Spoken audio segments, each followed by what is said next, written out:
Então, pessoal, List Comprehension é uma forma mais bonita de nós trabalharmos com Loop for. Aqui eu trouxe essa sintaxe aqui, que vai ser a sintaxe básica para uma List Comprehension, e eu deixei ela em inglês para a gente já ir acostumando a trabalhar com termos em inglês, porque normalmente em programação é assim que a gente vai acabar encontrando com as nossas respostas, com ela em inglês. Então aqui a gente tem a nossa lista, a nossa variável. Aqui a gente tem uma expressão. Aqui a gente tem o for, o item, que normalmente vai ser a nossa expressão. E a gente vai ter nosso interável. Vai ser onde o nosso item, o nosso objeto vai percorrer o valor. O interável é um valor que nós podemos percorrer, um valor que nós podemos iterar, trabalhar com ele, repetir, fazer ações. E talvez nós teremos uma condição. Aqui eu já trouxe uma lista e um loop for, como nós trabalhamos com ele normalmente, para a gente entender como podemos usar esses termos aqui de cima dentro de um loop convencional, que já estamos acostumados a usar. Aqui a gente tem a nossa lista, que posteriormente nós iremos acrescentar os valores desejados a ela. Aqui a gente tem o loop for e aqui a gente tem o nosso item, o nosso objeto que vai percorrer todo esse valor aqui. Diferente daqui de cima, que possui uma expressão antes do loop for, aqui a gente vai trabalhar inicialmente com o item, com o objeto. Então aqui a gente tem o item que vai percorrer esse valor aqui.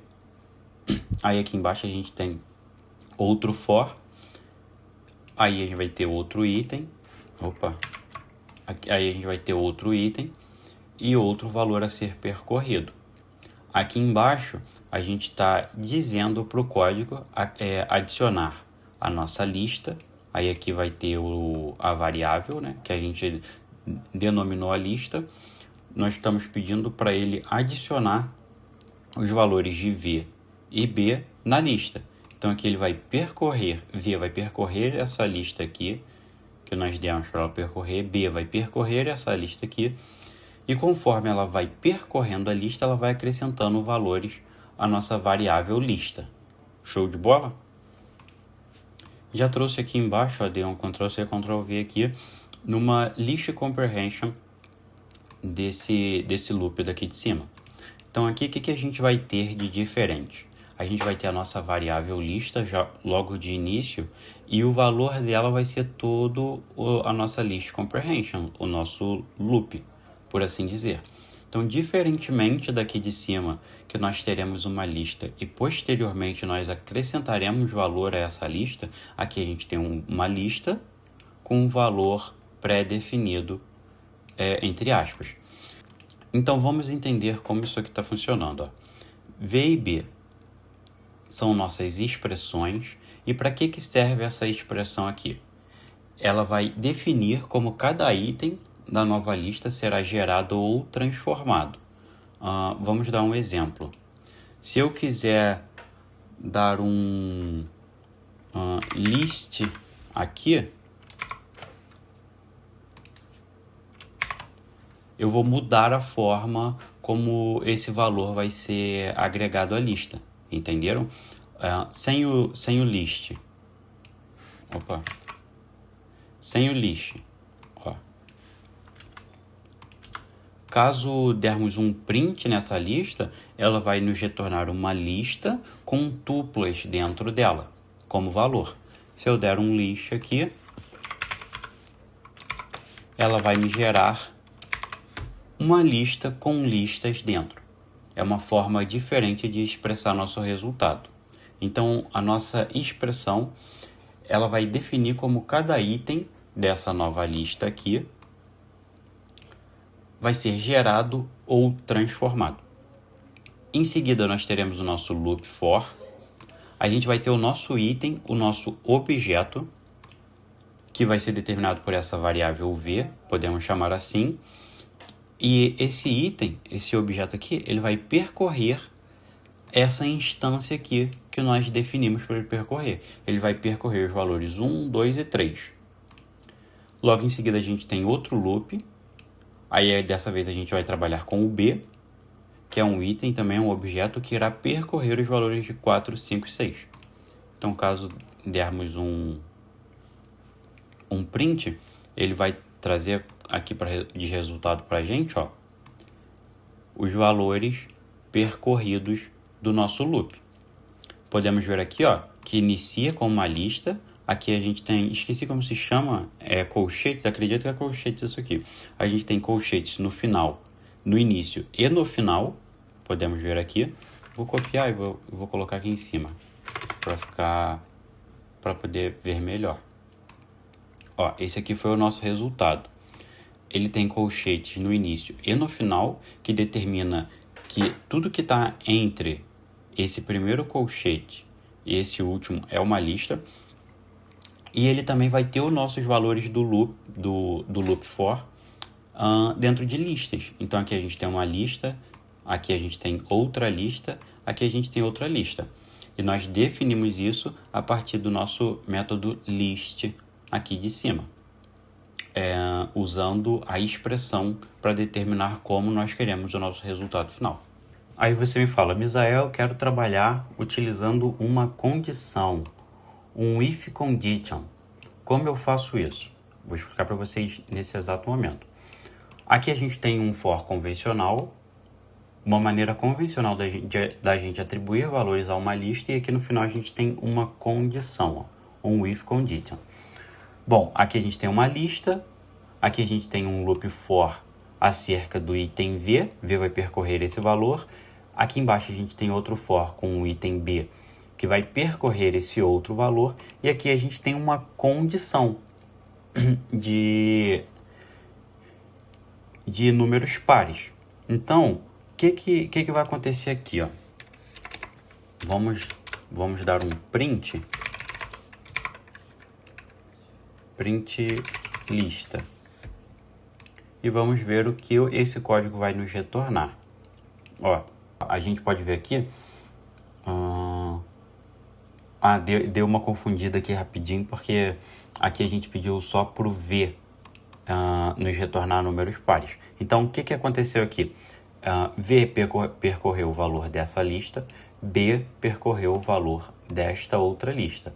Aqui a gente pede para, se V dividido por 2 der resto zero, ou seja, se V for par, vai adicionar o valor de V à nossa lista.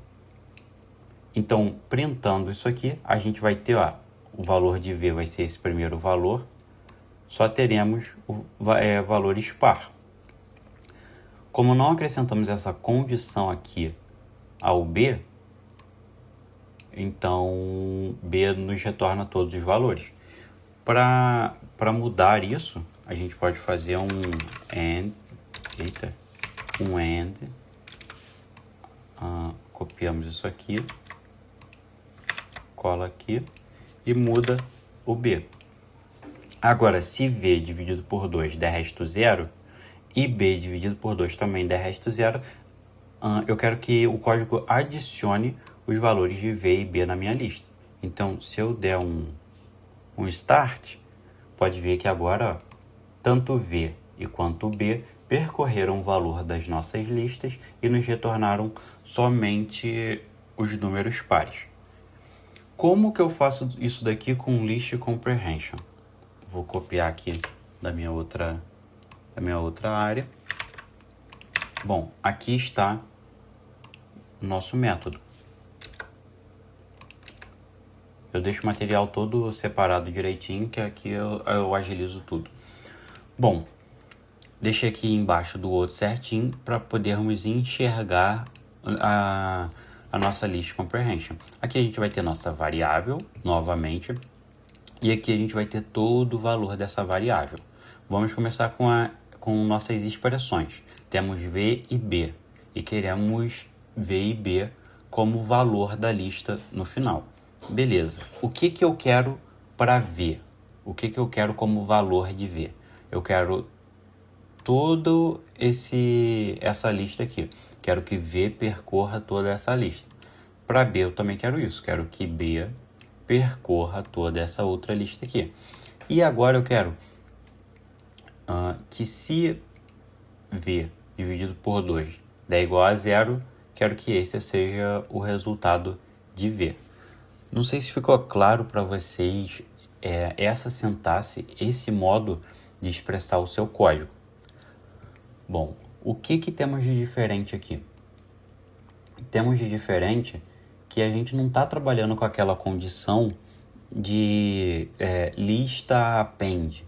A gente não está falando se V for par, então adicione esse valor a V. Adicione esse valor à lista. Aqui nós já estamos atribuindo todas essas informações dentro da lista. Então aqui, ó, eu quero que V percorra essa lista, 1, 2 e 3. E eu quero que V me retorne somente os valores pares. Ponto. É isso aqui o que estamos fazendo. Do mesmo modo que podemos fazer isso com B também. Então eu venho aqui, ó, e digo a mesma coisa. Eu quero que B percorra essa lista 4, 5, 6. E eu quero que B só acrescente na lista os valores pares. Então B vai percorrer todos esses valores, porém ele só vai atribuir à nossa variável lista os valores pares, que nós usamos a nossa if condition no final. Beleza? Então se dermos um print lista aqui no final, nós teremos os mesmos valores. Beleza?